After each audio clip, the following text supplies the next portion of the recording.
Alright, yung gabi, sa tanan, yung gabi. Charot. Okay. Peripheral vascular system and lymphatic system na kita. Mamangkot ko mo, Sir Josh. Ano ang lymphatic system? Gaami lymphatic system, tayo man. Lymphatic system sila na ang basurero sa aton nga, nga body.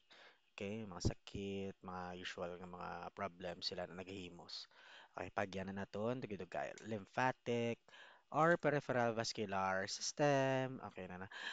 Okay na, nakawala. Wow, nakawala. Nakaano to sa cardio ba? Boring. Sa mga daw say man. Pero sige lang, away ta mo. Okay, nursing is fun. Kuno daw ah. Okay, main lesson. Okay, health history. The common or concerning symptoms. Pain in the arms or legs. Pain in the arms or legs. Usually, ginareklamo sa mga patient kung may problema sa peripheral vascular system and sa lymphatic system. Peripheral, maganda. Peripheral, peripheries bla. Aryo na. Peripheries kamo, tiil, mga layo bla guys. Ari na lang. Mm, X, X, X, X, X, X, X, X, X. Ano? Peripheral. Sample sang peripheral. Peripheral bala, raong. Kung identification symptom. Ay, hindi niya. Buangit. Ah, periphery.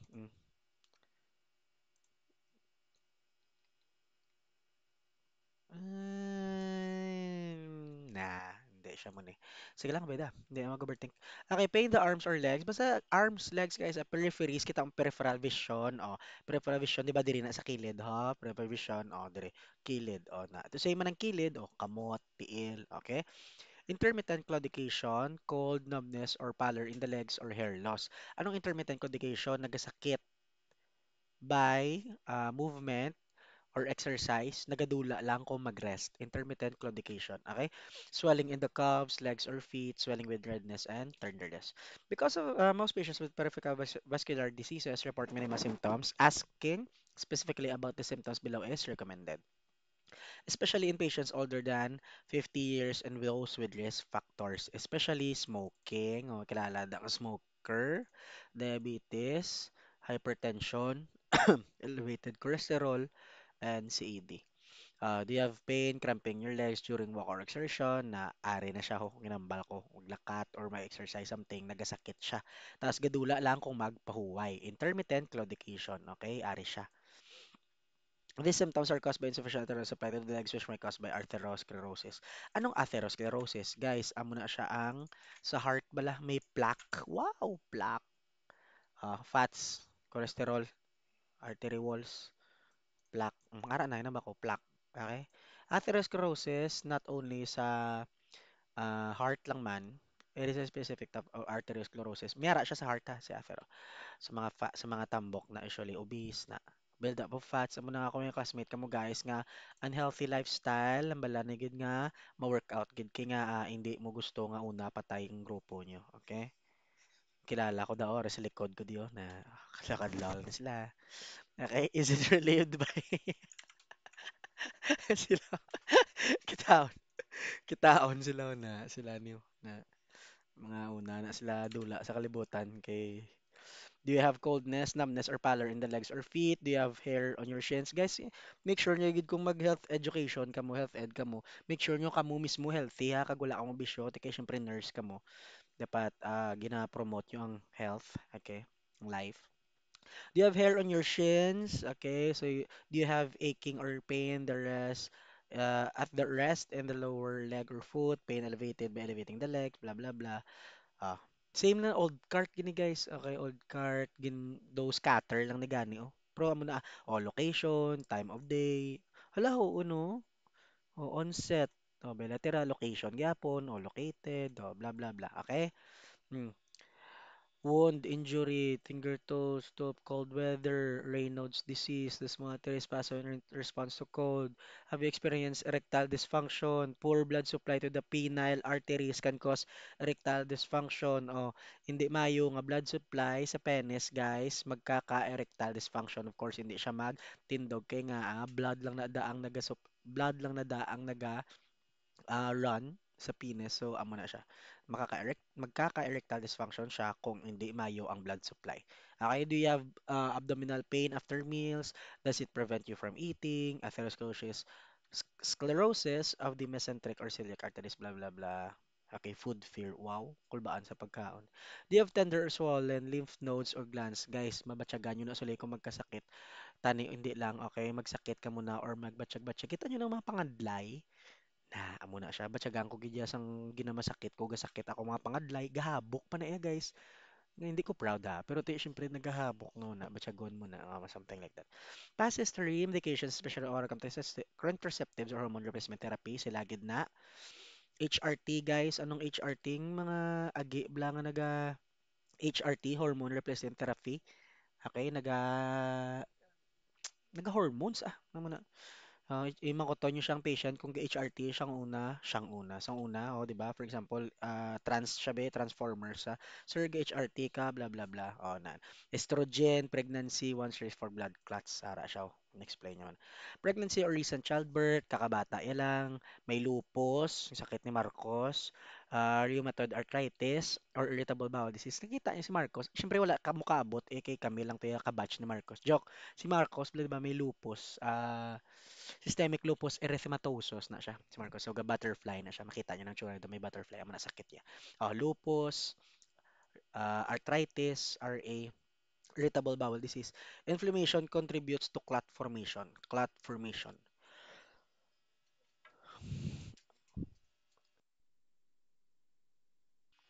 Active cancer, CAD, okay, heart attack, ari man di tanan guys, na diabetes, problem circulation.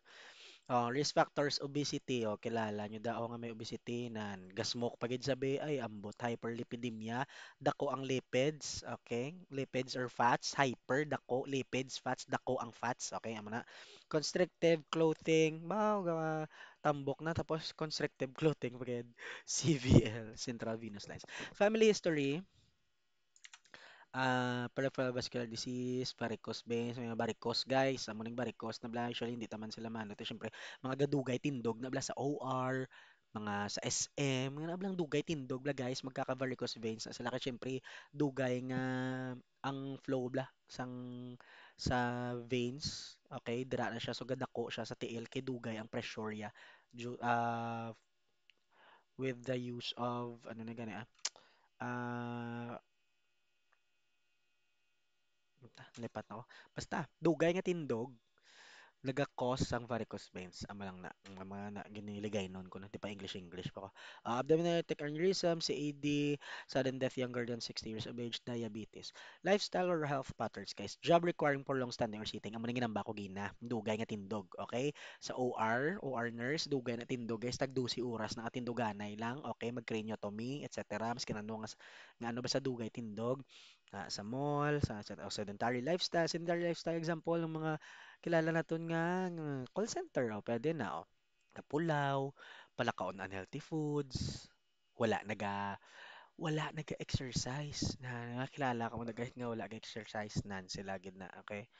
Decreased mobility such as paralysis or CAS. Hindi nyo na pagulata nga mga babo, ay, hala, saan ulang kami magkita? Ay, ito no, kabata pa bala sa iya na sedentary lifestyle.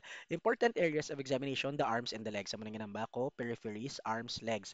Size, symmetry, skin, color, radial pulse, blah. Same lang. Ay, same lang din. Okay?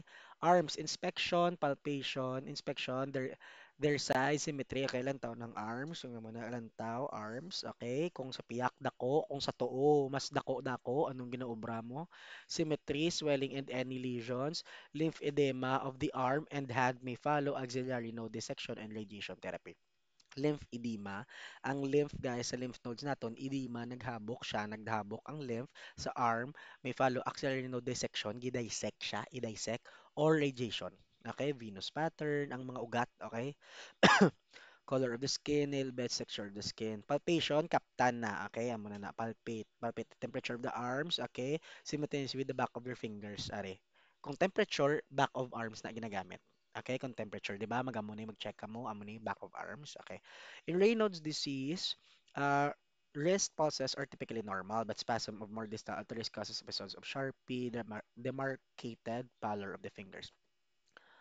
Nura klase mo, boss dog? Las dos? There are two common systems for reading the amplitude of the arterial pulses. One system uses a scale of 0 to 3 as below. The other system uses a scale of 0 to 4. Okay. You should check to see the scales institution uses. Okay. Sige ah. Bounding, breast diminished, absent. Mag-check ni sa arterial pulses ha. Sa mga radial pulse, bala, arterial, artery, pulso, pulses. Okay, mag-check. So, ara, 3 plus, bounding, 2 plus ang breeze or expected nga normal, kag hinay is 1 lang. Kung wala, gid guys, 0 siya. Okay, ara, gid nakabutang lang da. If you suspect arterial insufficiency, feel for the brachial pulse. Di ng brachial pulse, brachial. Ari de. Okay? Flex the patient's elbow slightly and palpate the artery just medial to the biceps tendon to be Chris, oh, amo na oh. Normal. Biceps tendon, aring biceps, the guys. Diring tendon sa dalom lang. Ari lang gid. Oh, amo lang na. Feel for the epitrochlear nodes with the patient's elbow flexed to about 90% of the forearm, supported by your hand, blah blah blah. Legs, okay, the patient should be lying down and draped that the external genitalia are covered in the legs fully exposed. Of course, kaya check mo ya ang legs man niya, hindi man niya ang genitals. A good examination is impossible through stockings or socks. Ubahon, eh, syempre, ang stockings kag socks. Okay, inspect, size, blah, blah, blah. Oh, none. Palpate, oh, okay. Palpate the temperature of both legs, feet. See what is with the back of your hands. Palpate, liwat. Compare the temperature of the legs. Palpate for edema. Pitting edema. Anong pitting edema, guys? Pitting edema. Ari, press firmly but gently with your thumb for at least 5 seconds. Ari, ang pitting edema. Pitting edema. Oh, grading na lang. Mm. Ara, ang picture taman. Ara, guys, so, di ba, muning edema, gahabok ang tiil. So, ara siya, oh, nan. Iduso mo siya. Hindi, guys, nga lupugon mo, gid, guys, ah. Ano mo lang, ituslokon mo lang gamay, hinay lang. Okay, so may grade na siya. Kung dalom-dalom, kag dugay magbalik, that's plus 4. Kung numbo lang man, 1. Okay, araw na. 4 in millimeter, 2 mm, 4 mm, 6 mm, 8 mm. No pitting edema, mild pitting edema, 2 mm depression that disappears rapidly, gabalik man dayon. Disappears in 10 to 15 seconds, guys. 10 to 15 seconds nagabalik ang gabalik ang sa paa nga edema. Pero may ara gid nga more than 1 minute. Kag more than 2 minutes. That's 4 plus. Okay. Palpate the pulses to assess the arterial circulation, the femoral pulse, popliteal pulse, dorsalis pedis, posterior tibial. Guys, balaan nyo na ang mga pulso. Okay? Abnormalities of the arterial pulse and pressure waves, weak bounding, kusog bala, weak ti hinay eh. Ah, bis for range is an increased arterial pulse with double systolic peak. Okay, causes include pure aortic regurgitation and aortic stenosis. Pulsus alternans, the pulse alternates in amplitude. Wow, galain lain. Ga-alternate, okay, beat to beat, even though the rhythm is regular. So, regular siya, pero beat to beat naga-lain. Okay, galain ng per beat, yan bala. Okay, alternate. Okay. Bigeminal pulse, disorder rhythm mimic pulses alternance. A bigeminal pulse is caused by a normal beat alternating with a premature contraction. The stroke volume of the premature beat is diminished in relation to that of the normal beats, blah, blah, blah. Nuncio, paradoxical pulse. A palpable decrease in pulse amplitude with quiet inspiration. Blood pressure cuff may be needed to detect difference in amplitude. Wow. Need gid sang BP cuff. Okay.